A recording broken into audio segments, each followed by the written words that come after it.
despite what you might be thinking, these two circles are not equal. I repeat, these two circles are not equal. One is in fact larger than the other. What I need you to do is determine which one that is.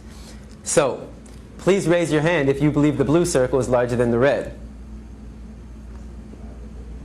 All right. Please raise your hand if you believe the red circle is larger than the blue. All right, very good. Now, before I said anything about these two circles, what was your first instinct? Equal, right? Because they look equal. And the reason why they look equal is because, in fact, they are equal. These two circles are identical. Yet I got just about every one of you to raise your hand and say that they're not. So what do we learn? That you can be manipulated like that to believe in something that goes against your natural instincts. Just imagine as a child you're taught that the blue circle is larger than the red. If you say it enough times, you convince yourself that's the truth. If you're told the lie enough times, it becomes part of your reality. And if enough people are taught that lie, that the blue circle is larger than the red, well, now it becomes part of the culture. And if that culture then passes that misinformation along to the next generation, well, now it becomes tradition. And what we have to remember is that just because we have a tradition doesn't mean it's morally acceptable. Tradition and morality are not always the same. I mean, can you think of any traditions that we once had in the United States of America that we no longer have? That today we think back and that was immoral? Slavery, right? Less than 200 years ago. And that was a tradition. So the traditions we have today doesn't necessarily mean they're morally acceptable. And as we evolve as a culture, so do our traditions.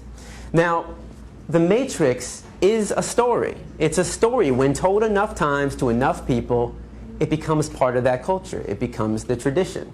And this story is being told over and over every day. In fact, if you believe the image on the carton is where you're getting your milk from, you're deceiving yourself. This is a fantasy. It only exists in your head. It's a blue pill fed to you by the industry to get you to buy their product. This is the Matrix, the lie we tell ourselves about where our food is coming from. The reality is far more disturbing. 90 to 95% of the milk,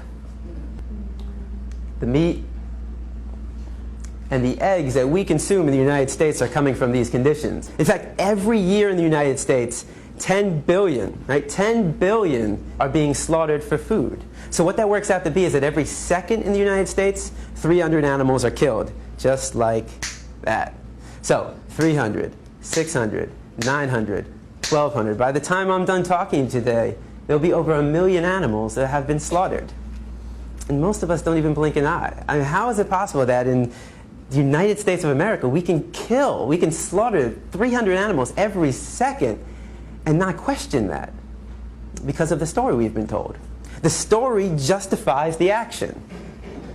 If you say it enough times, you actually convince yourself that's the truth.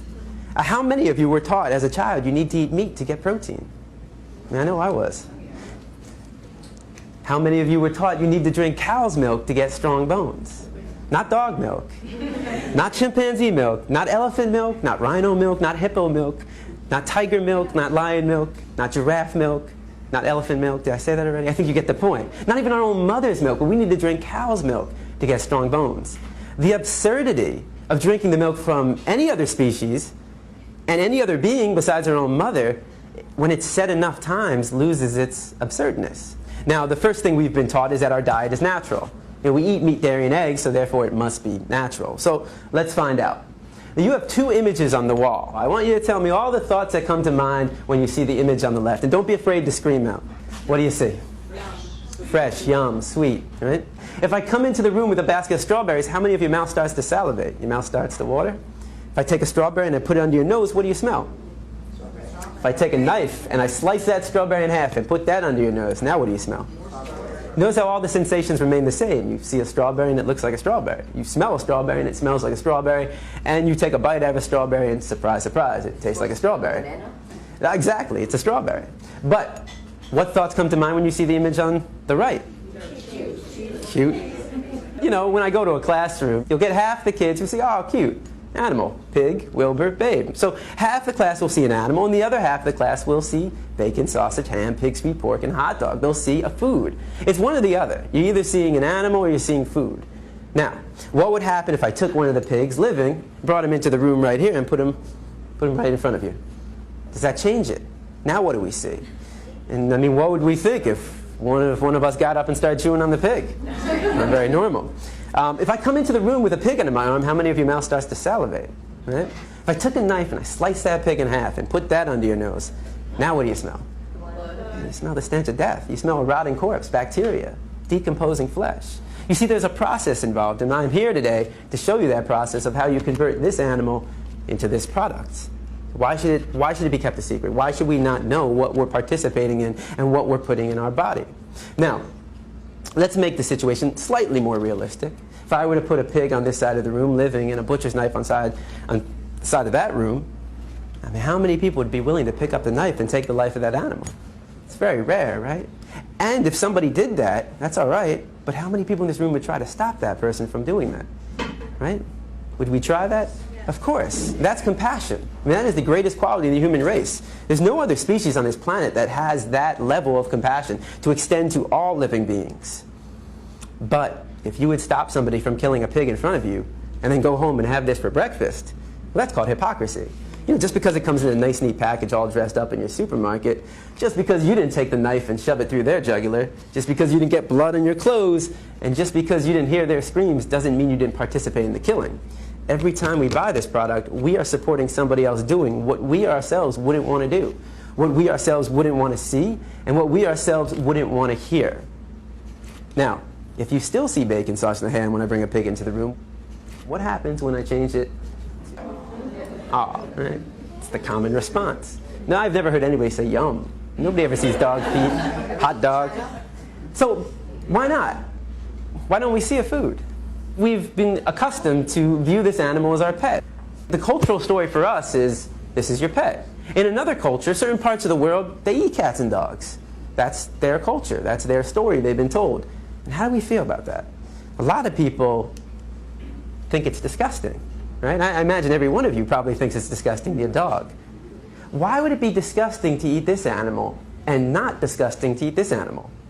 Why would it be wrong to eat this animal and right to eat this animal? And most importantly, why would it be wrong to kill this animal and right to kill this animal? Culture.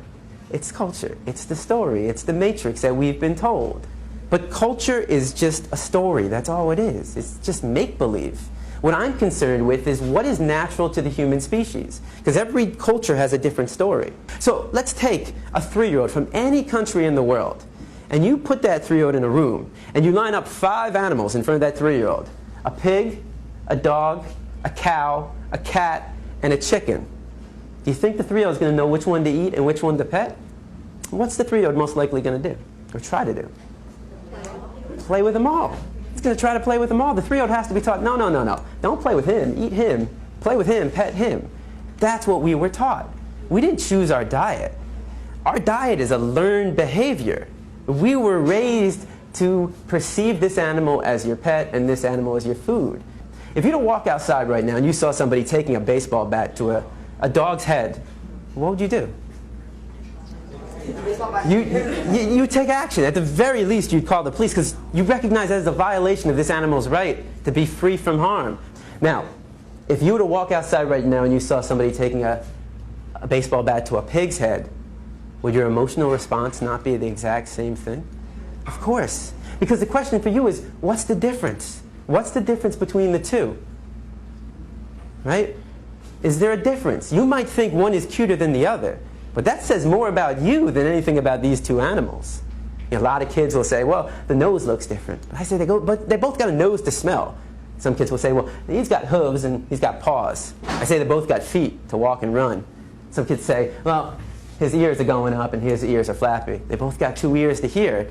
They both got 2 eyes to see. They both got a heart to beat and a mind to think. And the reason why we would take action for both of them is because we recognize the equality between them and not the difference. Any difference is insignificant. The similarities, though, are striking. We know they're equal, yet every time we sit down for a meal, we create that separation. We create that inequality.